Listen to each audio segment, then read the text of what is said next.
Subscribe कीजिए हमारे channel को और बेल आइकॉन को दबाइए हमारी लेटेस्ट वीडियो सबसे पहले देखने के लिए।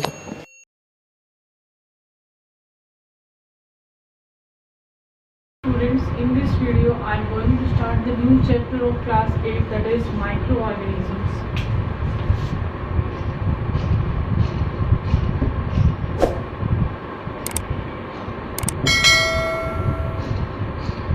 Microorganisms, friend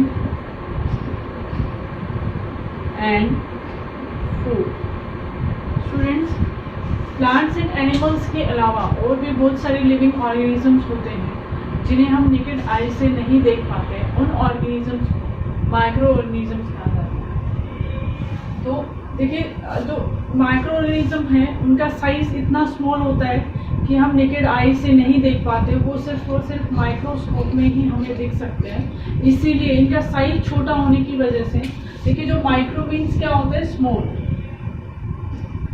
इनका साइज बहुत स्मॉल है, इतना स्मॉल है कि हम इनको नेकेड आई से नहीं देख पाते। लेंस की हेल्प से ही ये देख पाएंगे, क्योंकि लेंस में जो है इनका साइज बड़ा दिखेगा, इसीलिए हम माइक्रो ऑर्गेनिज्म को नेकेड आई से नहीं देख पाते। Definition of microorganism is these are the organism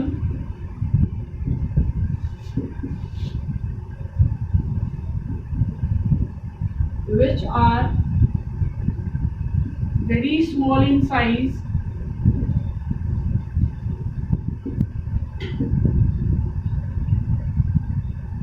so that these are invisible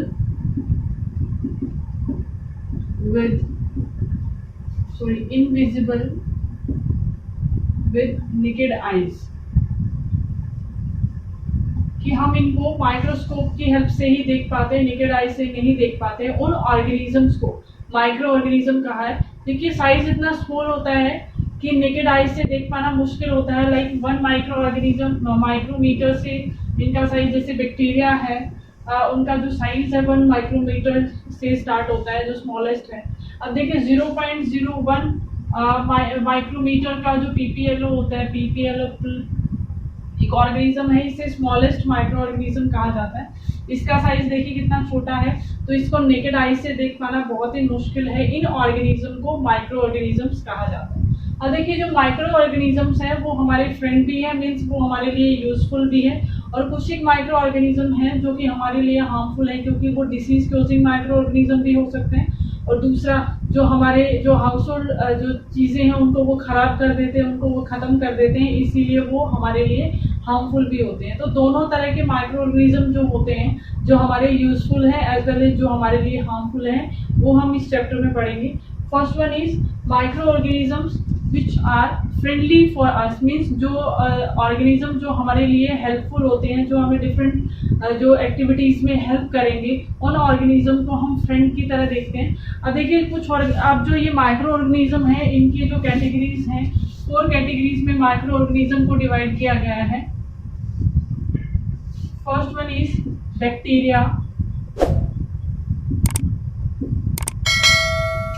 fungus या फंजाई जिसे कहा जाता है, protozoa,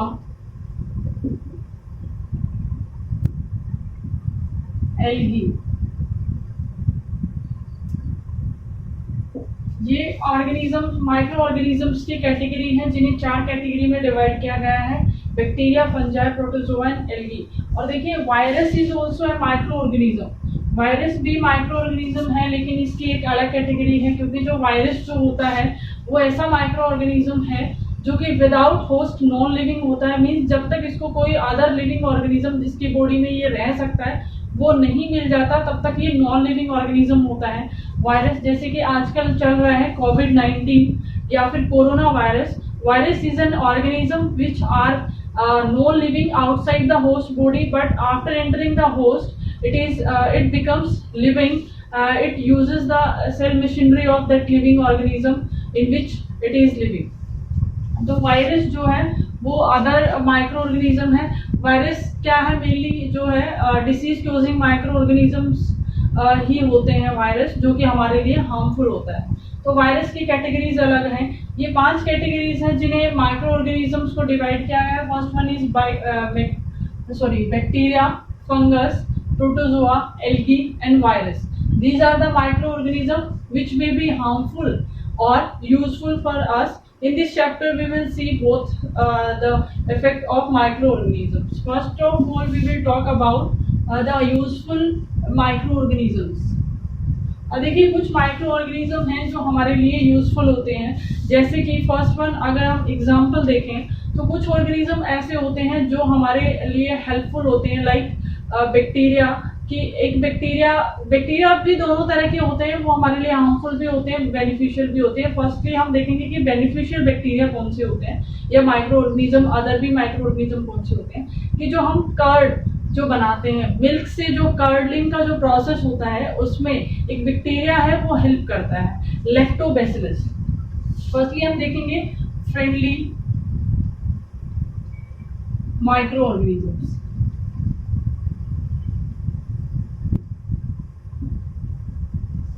These organisms help us, these are beneficial for us, means making of curd। कि कुछ organisms हैं जो कि लाइक एग्जाम्पल मैं आपको फ्रेंडली माइक्रो ऑर्गेनिज्म का बता रही हूँ। First one is making of curds, lactobacillus. Lactobacillus क्या होता है? एक बैक्टीरिया है जो कि कर्ड बनाने में हेल्प करती है। लैक्टोबैसिलस बैक्टीरिया का नाम है जिसके बिना कर्डलिंग पॉसिबल ही नहीं है। कि जो मिल्क से जो कर्ड बनता है उसमें जो हेल्प करती है वो बैक्टीरिया होती है लैक्टोबैसिलस। अब देखिए ये जो बैक्टीरिया है ये हमारे लिए हेल्पफुल है क्योंकि ये क्या कर रही है? दूध से दही बनाने में हेल्प कर रही है, तो ये हमारे लिए फ्रेंड का काम कर रही है। लेकिन इसकी दूसरी तरफ अगर हम देखें, कुछ बैक्टीरिया ऐसे होते हैं जो हमारे अंदर डिसीज क्लोज करते हैं, जैसे कि ट्यूबरक्लोसिस। जो ट्यूबरक्लोसिस जो डिसीज होती है उसमें क्या है कि जो बैक्टीरिया है वो क्या करता है? डिसीज करता है। ऐसे ही टाइफाइड जो है which is also a bacterial disease, कि हमारे अंदर जो टाइफाइड सल्मोनेला टाइफी जो बैक्टीरिया है वो डिसीज कर देती है। तो अभी तो हम फ्रेंडली माइक्रो ऑर्गेनिजम्स की बात कर रहे हैं, बाद में हार्मफुल ऑर्गेनिजम्स की बात करेंगे, तब हम डिसीज क्लोजिंग माइक्रो ऑर्गेनिज्म की बात करेंगे। तो मेकिंग ऑफ कर्ड, तो जो माइक्रो ऑर्गेनिज्म लैक्टोबैसिलस जो होता है वो कर्ड बनाने में हेल्प करता है। दूसरा मेकिंग ऑफ ब्रेड।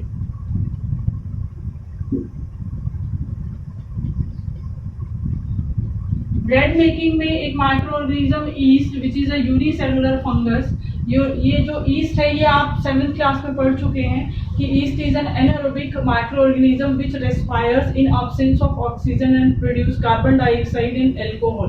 अब देखिए जो ब्रेड इंडस्ट्रीज, ब्रेड मेकिंग जो इंडस्ट्रीज हैं वहाँ पर ईस्ट का यूज किया जाता है क्योंकि ये जो माइक्रो ऑर्गेनिज्म है ये जब रेस्पिरेशन करता है तो CO2 निकालता है और अल्कोहल प्रोड्यूस करता है। अब जो ब्रेड है उसको फ्लफी बनाने के लिए ईस्ट का यूज किया जाता है क्योंकि जब वो कार्बन डाइऑक्साइड जब बनती है ईस्ट के रेस्पिरेशन के बाद, तो वो जो जहाँ से वो कार्बन डाइऑक्साइड निकलेगी तो वहाँ पे स्पेस क्रिएट हो जाता है, जिसकी वजह से जो ब्रेड है उसमें स्पंजीनेस आती है। तो ब्रेड इंडस्ट्रीज में केक्स बनाने के लिए, पेस्ट्रीज बनाने के लिए, चीज बनाने के लिए ये बहुत सारे जो माइक्रो ऑर्गेनिज्म है उनका यूज किया जाता है। मेनली जो ईस्ट है उसको केक और पेस्ट्रीज बनाने के लिए यूज किया जाता है। चीज बनाने के लिए बैक्टीरिया यूज होती हैं। ऐसे these are the friendly microorganism which help us in our daily life, जो कि हमारे डेली लाइफ में हेल्प करती हैं। दूसरा है मेकिंग ऑफ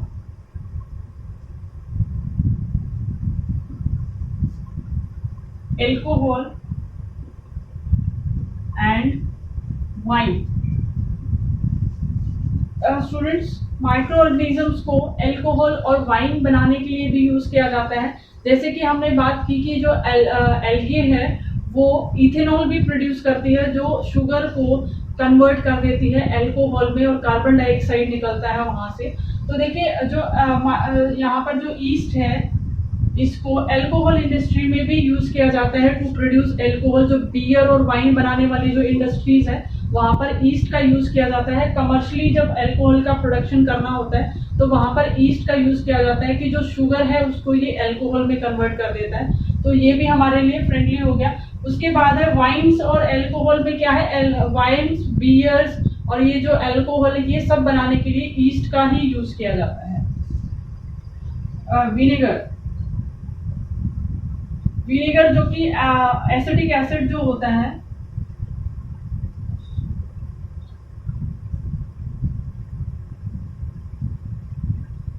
विनेगर बनाने के लिए भी माइक्रो ऑर्गेनिजम्स का यूज किया। जो सिरका जो हम किचन में यूज करते हैं विनेगर, और जो लाइक जो हम रेस्टोरेंट में जाते हैं तो जो अनियन जिसमें डिप करके रखा होता है, जो रेड कलर का उस पर लगा होता है, वो विनेगर ही होता है। तो विनेगर को बनाने के लिए भी माइक्रो ऑर्गेनिजम्स का यूज किया जाता है।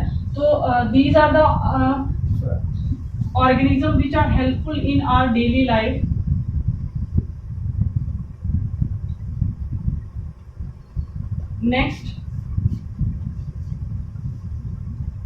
Next we will talk about medicinal use of microorganisms.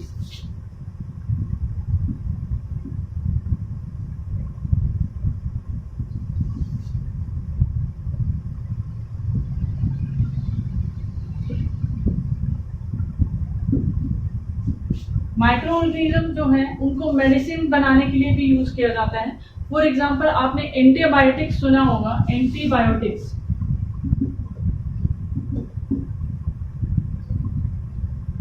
Antibiotics is the chemical substance which are produced by our microorganism to kill the other microorganism.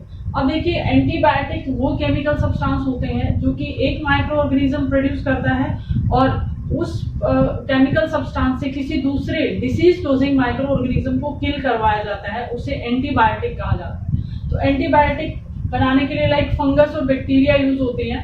First जो एंटीबायोटिक थी वो अलेक्जेंडर फ्लेमिंग्स ने बनाई थी, जो कि चिकन पॉक्स के लिए बनाई थी, penicillin. Antibiotics is the chemical substance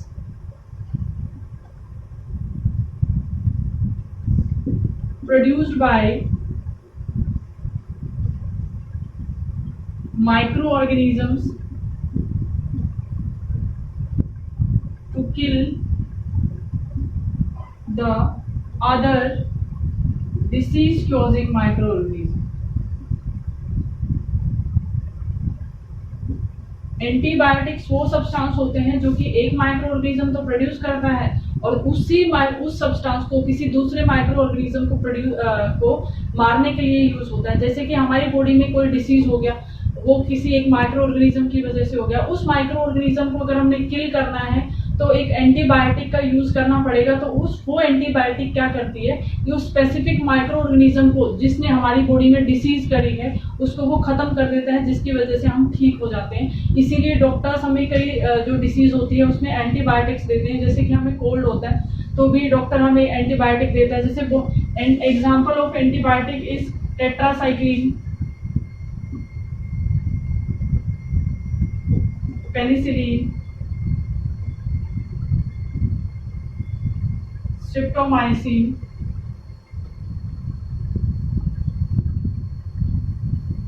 these are the antibiotics which are used to kill the other microorganisms. That is why these are called antibiotics. Anti means against, biotics means life, कि ये वो substance होते हैं जो against life है, मतलब किसी दूसरे माइक्रो ऑर्गेनिज्म को ये किल करवा देंगे।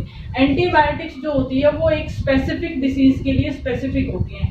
हर बीमारी के लिए एक ही एंटीबायोटिक्स नहीं लिया जाता है कि एक जो बीमारी है उसके लिए एक स्पेसिफिक एंटीबायोटिक होगा, क्योंकि जो एंटीबायोटिक है वो एक ऑर्गेनिज्म तो प्रोड्यूस करता है और दूसरे ऑर्गेनिज्म को उस सब्सटेंस की हेल्प से, उस एंटीबायोटिक की हेल्प से किल करवाया जाता है, इसीलिए इन्हें एंटीबायोटिक कहा जाता है। तो एंटीबायोटिक्स जो बनाई जाती हैं वो माइक्रो ऑर्गेनिज्म की हेल्प से ही बनाई जाती है। Next one is vaccine.